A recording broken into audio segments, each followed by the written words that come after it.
बिस्मिल्लाहिर्रहमानिर्रहीम। अस्सलाम वालेकुम। कैसे हैं आप सब? उम्मीद करती हूँ सब खैरियत से होंगे। आज मैं आपके साथ शेयर करूंगी दाल खिचड़ी की रेसिपी। सिंपल और इजी मेथड के साथ बनाएंगे। सिर्फ 10 से 15 मिनट लगेंगे और ये टेस्टी खिचड़ी बनकर तैयार हो जाती है। बस कुछ टिप्स और ट्रिक्स को फॉलो करना है तो खिले खिले चावल बनेंगे और बहुत ही फ्लेवरफुल ये खिचड़ी बनेगी। और इसके साथ बनाएंगे टेस्टी चटपटी टमाटर की चटनी, जिससे जो खिचड़ी का फ्लेवर है और टेस्ट है ना, वो नेक्स्ट लेवल का हो जाएगा। तो बस वीडियो को स्किप मत करें, एंड तक देखें ताकि रेसिपी को आप आसानी से फॉलो कर सकें। तो शुरू करते हैं इसको बनाना। तो सबसे पहले 3/4 कप मूंग की दाल ली है और छिलके वाली मूंग की दाल का इस्तेमाल करेंगे ये खिचड़ी बनाने के लिए। और जिस कप से मूंग दाल ली है उसी कप से 2 कप चावल ले लेंगे। दोनों को मैंने अच्छी तरह से साफ कर लिया है क्योंकि दाल में काफ़ी ज़्यादा पत्थर होते हैं। तो अच्छी तरह से इसको साफ कर लेंगे और मिक्स कर लेंगे। अब इसको धोना है, कम से कम 2 से 3 दफ़ा इसको पानी से अच्छी तरह से धोएंगे क्योंकि दाल और चावल में काफ़ी ज़्यादा मिट्टी होती है। थोड़ा सा हाथ से मसल कर इसको धो लेंगे ना तो मिट्टी सारी इसकी निकल जाएगी और चावल बहुत ही मज़ेदार खिले खिले बनेंगे और फ्लेवरफुल बनेंगे। और बासमती चावल का इस्तेमाल करेंगे खिचड़ी बनाने के लिए, तो खुशबूदार ये खिचड़ी बनकर तैयार होगी। अब हाथ से थोड़ा सा मैंने इसको मसल लिया है और जो पानी है उसको मैंने फेंक दिया है। साफ पानी डालकर इसको तकरीबन 40 से 45 मिनट के लिए भिगो कर रख देंगे। तब तक मज़ेदार टमाटर की चटनी बनाते हैं। तो उसके लिए मैंने पैन ले लिया है, इसमें डालेंगे 3 बड़े चम्मच ऑयल। और जैसे ही ऑयल गर्म हो जाएगा तो इसमें लहसुन को फ्राई करेंगे। 6 से 7 जबे मैंने लहसुन के लिए हैं। मीडियम टू लो फ्लेम पे इनको फ्राई करना है कि इनका कच्चापन खत्म हो जाए और इनका कलर जो है ना वो गोल्डन ब्राउन हो जाए। थोड़ी देर के लिए इनको फ्राई करेंगे ना तो ये बहुत अच्छी तरह से सॉफ्ट हो जाएंगे, क्योंकि आगे जाके इनको मैश करना है, तो इसीलिए इनको अच्छी तरह से फ्राई कर लेंगे ताकि लहसुन जो है ना वो थोड़ा सा सॉफ्ट हो जाए। अब जैसे ही फ्राई हो जाएगा इसको प्लेट में निकालेंगे और साइड में रखेंगे और उसी ऑयल में टमाटर को ग्रिल कर लेंगे। 3 बड़े साइज के टमाटर लिए थे और एक टमाटर को मैंने 4 पीसेस में काट लिया है। अगर आप मीडियम साइज के टमाटर इस्तेमाल करें तो फिर 4 से 5 ले लें। अब टमाटर को हाई फ्लेम पे अच्छी तरह से पका लेंगे ताकि जो छिलका है ना इसका वो भी सॉफ्ट हो जाए और टमाटर भी अच्छी तरह से सॉफ्ट हो जाए। फ्लेम को लो नहीं करना वरना ये बहुत ज़्यादा पानी छोड़ देंगे। हाई फ्लेम पे ही स्टर करते हुए इनको अच्छी तरह से पकाना है और तब तक पकाना है कि छिलका भी नरम हो जाए और टमाटर भी अच्छी तरह से गल जाए। तो तकरीबन इनको मैंने 7 से 8 मिनट के लिए पका लिया है हाई फ्लेम पे। ये बहुत अच्छी तरह से ग्रिल भी हो गए हैं और सॉफ्ट भी हो गए हैं। हल्का हल्का चम्मच से ना इस तरीके से इनको प्रेस कर लेंगे तो जो छिलका है ना टमाटर का वो अलग हो जाएगा और इस तरीके से छिलका उतारने में आसानी होगी। अब टमाटर अच्छी तरह से सॉफ्ट हो गए हैं तो सारे टमाटर के जो छिलके हैं ना वो निकाल लेंगे। छिलके नहीं होने चाहिए वरना जो चटनी का टेस्ट है ना वो खराब हो जाएगा। तो सारे टमाटर के जो छिलके थे ना वो मैंने निकाल लिए हैं। अब टमाटर देखें कितनी अच्छी तरह से सॉफ्ट हो गए हैं और जो लहसुन फ्राई करके रखा था वो भी इसमें डाल देंगे और दोनों चीज़ों को अच्छी तरह से मैश कर लेंगे। अब फ्लेम को मैंने बंद कर दिया है। लहसुन और टमाटर को अच्छी तरह से मैश कर लेंगे मैशर की मदद से। और अगर ये मैशर नहीं है तो किसी भी चम्मच की मदद से आप दोनों चीज़ों को अच्छी तरह से मैश कर लें। अब मैंने पैन ले लिया है, इसमें डालेंगे 4 बड़े चम्मच ऑयल और अच्छी तरह से ऑयल को गर्म करेंगे। साथ ही इसमें डालेंगे half tea spoon mustard seed, जिसको सरसों के बीज भी कहते हैं, और साथ ही इसमें डालेंगे 1 टीस्पून जीरा।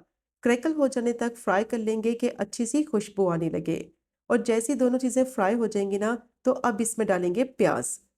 2 मीडियम साइज की प्याज को बिल्कुल बारीक मैंने चॉप कर लिया है। बिल्कुल फाइन चॉप करके प्याज को फ्राई करना है और तब तक फ्राई करना है कि इसका कलर जो है ना वो हल्का गुलाबी सा हो जाए। प्याज को बस हल्का सा सॉफ्ट करना है और इसका हल्का सा गुलाबी कलर आ जाने तक फ्राई करना है, ज़्यादा इसको फ्राई नहीं करना। अब इसमें डालेंगे 2 बारीक कटी हुई हरी मिर्च, 1 टीस्पून कश्मीरी लाल मिर्च पाउडर, हाफ टी स्पून हल्दी। 2 से 3 मिनट के लिए स्टर करते हुए भून लेंगे ताकि जो मसालों का कच्चापन है ना वो ख़त्म हो जाए। अब 2 से 3 मिनट के लिए मिक्स करते हुए इसको मैंने भून लिया है। अब जो लहसुन और टमाटर को मैश करके रखा था ना वो सब इसमें डाल देंगे। फ्लेम को मीडियम टू लो ही रखेंगे और साथ ही इसमें फ्लेवर के मुताबिक नमक डाल देंगे 1 टीस्पून, या फिर आप अपने टेस्ट के हिसाब से भी ऐड कर सकते हैं। अच्छी तरह से मिक्स करते हुए 2 से 3 मिनट के लिए इसकी भुनाई करेंगे ताकि सब चीज़ों का जो फ्लेवर है ना वो वेल कंबाइन हो जाए और जो ऑयल है ना सारा इसका सेपरेट हो जाए। तो 2 से 3 मिनट के लिए मीडियम टू लो फ्लेम पे अच्छी तरह से मिक्स करते हुए इसको मैंने पका लिया है। अब लास्ट में इसमें डालेंगे 2 से 3 टेबलस्पून बारीक चॉप किया हुआ हरा धनिया और इसको भी मिक्स करते हुए 2 से 3 मिनट के लिए पका लेंगे। तो बहुत ही मज़ेदार चटपटी टमाटर की जो चटनी है ना वो तैयार हो गई है। अब फ्लेम को बंद करेंगे और इसको एक बाउल में ट्रांसफ़र कर लेंगे। बहुत ही ज़्यादा टेस्टी ये टमाटर की चटनी बनती है। इसको आप आसानी से 5 से 6 दिन के लिए फ्रिज में स्टोर भी कर सकते हैं और खिचड़ी के साथ जब इसको सर्व करेंगे ना तो फ्लेवर जो है ना वो उसका नेक्स्ट लेवल का हो जाएगा। अब खिचड़ी बनाने के लिए मैंने पैन ले लिया है, उसमें डालेंगे आधा कप कुकिंग ऑयल और जैसे ही ऑयल गर्म हो जाएगा तो इसमें 1 टीस्पून ज़ीरा डालेंगे।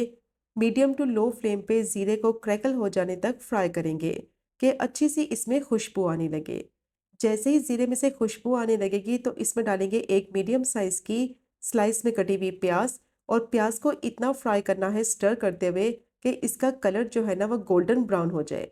अब प्याज भी फ्राई हो गई है तो इस पॉइंट पर इसमें पानी डालेंगे। 3/4 कप दाल ली है और 2 कप मैंने चावल लिए हैं। उसी हिसाब से इसमें पानी ऐड करेंगे। 3 कप मैंने पानी ऐड किया है चावल के हिसाब से और 3/4 कप मैंने पानी डाला है दाल के हिसाब से।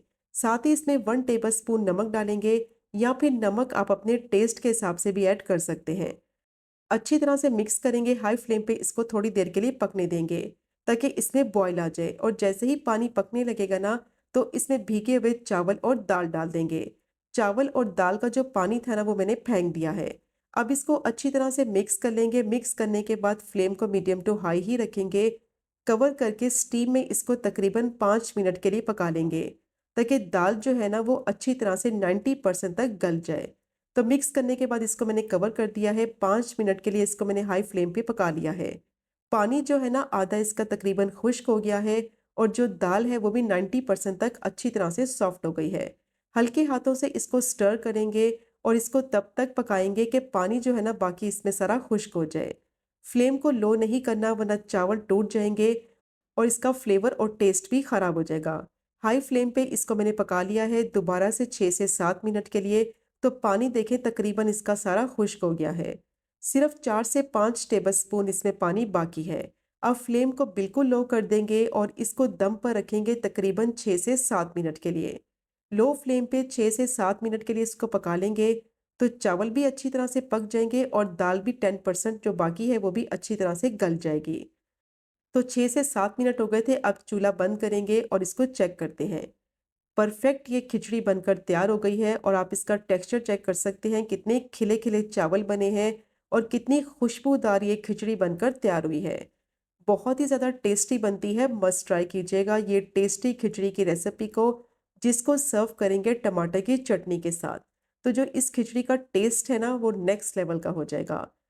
स्पेशली गर्मियों में ये खिचड़ी बहुत ही ज़्यादा मज़े की लगती है और सबकी बहुत ही ज़्यादा मोस्ट फेवरेट भी होती है। तो ट्राई ज़रूर कीजिएगा ये टेस्टी रेसिपी को जिसको आप डिनर और लंच में बनाकर इंजॉय कर सकते हैं। रेसिपी पसंद आए चैनल को सब्सक्राइब करें, वीडियो को लाइक करें और शेयर करें। इंशाल्लाह मिलेंगे अगले कुकिंग व्लॉग में फिर एक नए रेसिपी के साथ। तब तक मुझे अपनी ख़ास दुआ में याद रखें। अल्लाह हाफ़िज़।